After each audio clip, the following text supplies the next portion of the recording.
모압과 전쟁을 치루었던 그러한 장면이죠. 이런 장면에서 물이 끊어버린 그 광야 또 골짜기 그곳에서 하나님이 그 땅을 더 파괴하셨고 그 마른 땅을 파괴하셨고 그 마른 땅 골짜기에 물을 채우시고 그 물이 흐르게 하셨습니다. 그래서 결국 이스라엘의 그 연합군과 큰 전쟁 연합군이 큰 전쟁 앞에서 큰 기적적으로 어떤 공급하심과 또 생명을 통해서 그들이 결국 승리하는 그런 장면들을 우리가 보았습니다. 그런데 오늘 이 본문 열왕기하 4장으로 넘어오면 전혀 다른 분위기의 이야기들로 펼쳐지는 것을 볼 수 있습니다. 더 이상 어떤 거친 전쟁과 거대한 전쟁터의 이야기가 아닙니다.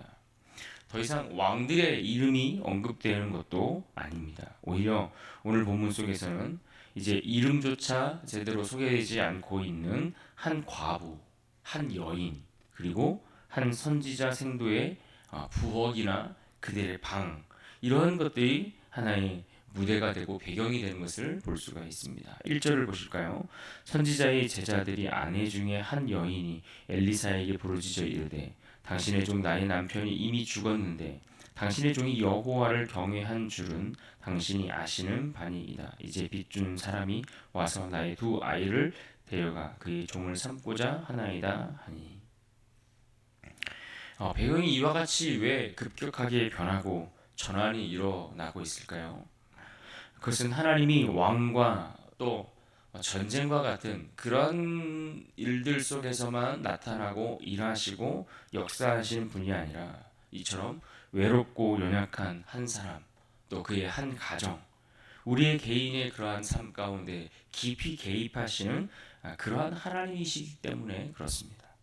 그래서 오늘 열왕기하 4장에 보면 몇 가지 사건들이 소개되면서 그 가운데 행하시는 하나님의 놀라운 기적들을 우리가 볼 수가 있는데 그러한 것들을 통해 어떻게 그와 같은 작은 기적들을 통해 하나님은 큰 역사를 이루어 가시는가 하는 것을 우리가 말씀 속에서 또 함께 생각해보고 또 묵상해 볼 수 있기를 바랍니다. 2절을 보겠습니다.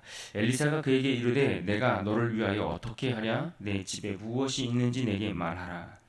그가 이르되 계집종의 집에 기름 한 그릇 외에는 아무것도 없나이다 하니. 지금 엘리사에게 찾아온 한 여인의 이야기입니다. 그는 한 선지자의 아내였는데 그 선지자는 하나님을 경외하였던 신실한 사람이었습니다. 그러나 그가 세상을 떠나고 난 후에 그 이 땅 가운데 남겨진 그의 가족들 그 집에는 빚만 남았다라고 말씀하고 있습니다. 그래서 빚을 갚지 못해 두 아들이 종으로 끌려갈 그러한 위기에 처해 있습니다. 이 과부의 부르짖음을 들었던 엘리사가 묻지 않았습니까? 내 집에 무엇이 있느냐라고 물었는데 그런데 그녀가 대답하기를 계집종의 집에는 기름 한 그릇 외에 아무것도 없나이다 라고 답을 합니다. 우리도 종종 이렇게 말할 때가 있습니다. 가진 것이 아무것도 없습니다. 하지만 하나님은 우리 안에 가진 것이 아무것도 없는 것이 아닌 남겨진 것, 남은 것, 하나님이 우리에게 허락하신 그것이 작을지라도 우리에게 남은 그것을 보시고 그 기름 한 그릇을 통해 하나님이 일하시는 것을 우리는 볼 수가 있습니다.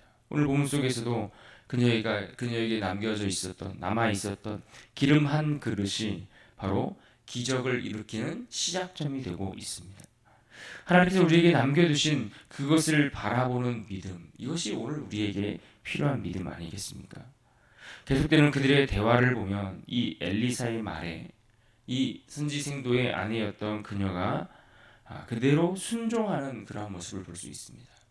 엘리사가 말하는 대로 그 여인은 듣고 그대로 따라서 그대로 행하여 순종하는 그러한 구조가 오늘 본문 속에 그대로 분명하게 드러나고 있습니다. 그리고 그러한 그녀의 순종은 놀랍게도 기름이 모든 그릇마다 가득 차게 되고 그 그릇이 다 가득 찰 때까지 멈추지 않았다라고 하고 있습니다. 6절을 보겠습니다. 그릇에 다 찬지라 여인이 아들에게 이르되 또 그릇을 내게로 가져오라 하니 아들이 이르되 다른 그릇이 없나이다 하니 그릇이 기름이 곧 그쳤더라. 당시 기름이라는 것은 그들의 삶을 영위해 나갈 수 있는 굉장히 귀중한 하나의 생필품 같은 것이다라고 이야기할 수 있을 겁니다. 그런데 오늘 본문 속에서 말하는 이 기름이라는 이 단어의 의미를 살펴보면 이것은 성령이나 혹은 하나님의 은혜, 하나님의 기름 부음을 뜻하는 그것을 상징하는 의미가 그 안에 있습니다. 그릇이라는 단어도 히브리어로 켈리라는 단어인데 그릇 자체를 의미하기도 하지만 이것은 우리의 마음이나 우리의 믿음, 우리의 그 믿음의 용기 이러한 것들을 상징한다라고 이해할 수 있습니다. 그래서 우리는 이것을 통해 하나님의 공급하심이 어떠한 것인가 하는 것을 우리가 볼 수 있습니다. 기름이 하나님께서 공급해 주는 것이다라고 한다면 이 그릇은 무엇을 의미하겠습니까? 그것을 받을 준비된 우리의 태도, 자세, 마음가짐, 또 다른 면에서는 순종 이러한 것들을 의미한다라고 그렇게 생각해 볼 수 있습니다. 언제나 그렇듯 하나님의 능력이 없는 것이 아닙니다. 우리 안에 기적이 일어나지 않고 내 삶에 어떤 특별한 아무런 일들이 보여지지 않는 것은 하나님의 능력이 없기 때문이 아니라는 이야기입니다. 하나님의 능력은 오늘 말씀 속에서 확인하는 것처럼 무한하다는 것을 우리는 알아야 합니다. 문제는 우리가 그 무한한 능력을 받을 만한 그러한 준비된 그릇이 늘 부족하다라는 것, 이것이 우리가 가지고 있는 약점들 아니겠습니까? 삶의 위기 앞에서 나는 가진 것이 없다라고 말하지 말라라는 이야기입니다. 나는 가진 것이 없다라고 말할 것이 아니라 지금 우리 가운데 허락하신 그 작은 것이 무엇인가를 우리가 보고 그것을 통해 일하실 그 하나님을 기대할 수 있어야 한다라는 것입니다. 하나님은 오늘 이 시간 우리 가운데에도 그와 같이 우리가 가진 작은 것을 통해 큰 일을 이루어 가기를 원하십니다. 그러므로 오늘 우리는 믿음의 그릇을 잘 준비해야 합니다. 기도와 순종과 신뢰의 그릇을 준비해야 합니다. 하나님이 우리에게 말씀하시는 그 말씀들 앞에 그러한 하나님의 능력을 담을 만한 그러한 그릇들을 준비할 때에 하나님은 그 그릇을 반드시 채워주실 줄로 믿습니다. 이제 이어지는 8절 이하의 말씀을 보시면 수렙 땅에 사는 한 여인의 이야기가 소개되고 있습니다. 이 여인은 하나님의 사람 엘리사를 위해 좋은 것들로 섬겨주었던 그러한 여인으로 소개되고 있습니다. 처음에는 그가 오갈 때마다 간단한 음식, 그가 먹을 것을 엘리사에게 제공해 주었습니다.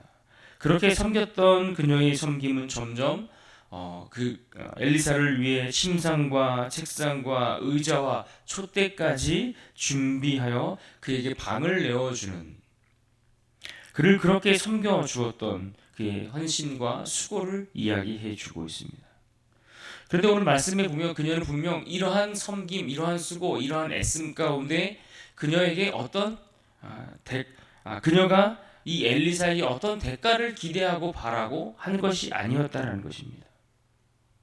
그래서 하나님은 이 엘리사를 통해 그녀의 사랑과 섬김, 헌신 이것을 보고 그냥 넘어간 것이 아니라 그의 헌신에 대해서 하나님이 응답하시고 또 그에게 좋은 것으로 갚아주기를 원하셨다는 겁니다. 그래서 엘리사를 통해 그녀에게 아들을 약속해 주셨고 그 약속해 주신 바 그녀는 실제로 그 다음 해에 자녀를 출산하는 은혜를 얻게 되었습니다. 16절을 보십시오. 엘리사가 이르되 한 해가 지나 이때쯤에 내가 아들을 낳으리라 하니. 이처럼 우리의 작은 섬김은 언제나 생명의 열매를 만들어내는 힘을 허락하신 것을 우리가 볼 수 있습니다. 우리의 섬김이 그것이 시간이든 재능이든 물질이든 무엇이든 그것이 그와 같은 섬김의 모습으로 나타날 수 있지만 언제나 하나님은 그 위에 흐르는 은혜를 또한 넘치게 하는 분이다라는 것을 우리가 기억하면 좋겠습니다. 우리가 수고할 때에 우리가 애쓸 때에 그 위에 하나님이 은혜를 부어주시니 그것들이 더 풍성한 열매로 맺혀지는 것입니다.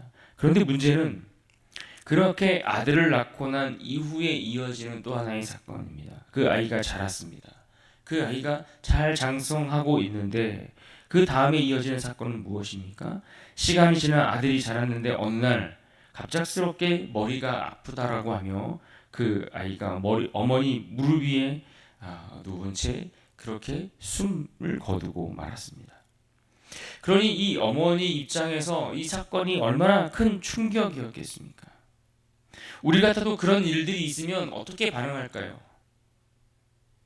내가 아닌 다른 이들을 향해 그 문제에 대해서, 그 사건에 대해서 탓하고 원망하는 일들이 있지 않겠습니까?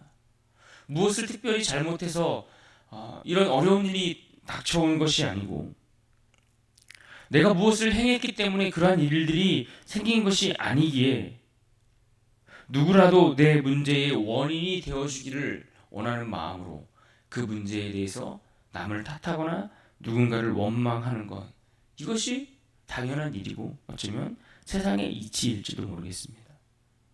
그런데 놀랍게도 오늘 본문 속에서 이 여인은 그가 겪고 있는 이 어려움으로 인해 누군가를 탓하는 모습이 보이지는 않습니다.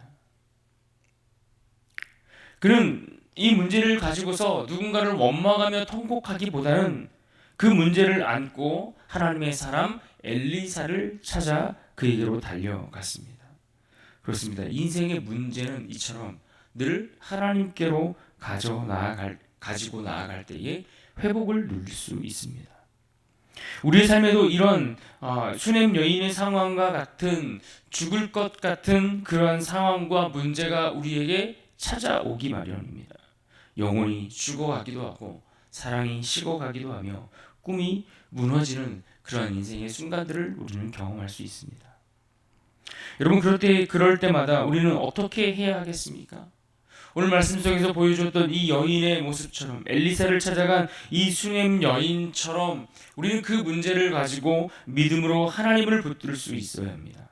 그녀의 아들을 회복시키고 살리시는 그 하나님, 그 하나님은 오늘 우리의 가정의 문제 가운데에도, 우리의 자녀들과 우리의 사명 위에도 생명의 역사를 다시 일으켜 주실 줄로 믿습니다.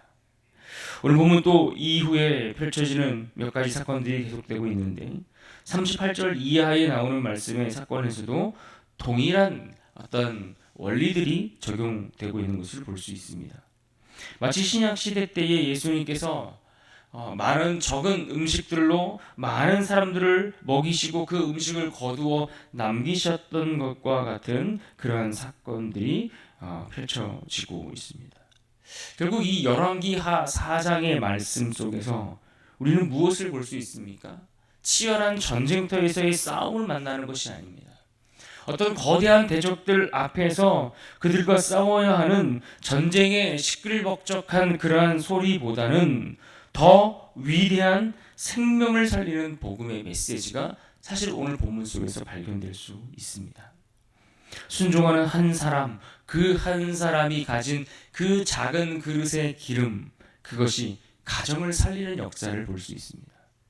한 여인이 하나님에게 내어주었던 그 섬김이 생명의 통로가 되어주었고, 그래서 그는 죽었던 아이가 살아나는 것을 경험했고, 심지어 오늘 말씀 속에서는 먹을 수 없는 음식들이 생명을 살리고 작은 떡이 많은 이의 배를 불리게 하는 그런 놀라운 일들이 계속해서 펼쳐지는 장면들을 보고 있습니다. 그런데 중요한 것은 그와 같은 일들을 행하시는 하나님이 여전히 오늘 우리 가운데에도 거하신다라는 한 가지 사실입니다. 그 하나님이 오늘 우리 가운데도 함께 하시는 것입니다. 작은 믿음의 그 그릇 속에 놀라운 기름을 오늘도 부어주고 계심을 믿어야 할 것입니다. 그런 의미에서 오늘 본문 6절의 말씀을 우리가 이 아침에 다시 한번 읽고 기억하고 붙들고 오늘 주신 이 하루를 승리하며 나아갈 수 있기를 바랍니다. 6절 말씀 같이 한번 읽겠습니다. 시작. 그릇이 다 찬지라 여인이 아들에게 이르되 또 그릇을 내게로 가져오라 하니 아들이 이르되 다른 그릇이 없나이다 하니 기름이 곧 그쳤더라. 나의 작은 삶에 오늘도 기름으로 채워주시는 하나님의 그 공급하심을 기대하시면서 아름다운 믿음의 그릇을 준비하는 그런 복된 인생, 그런 하루가 될 수 있기를 주님의 이름으로 축원합니다.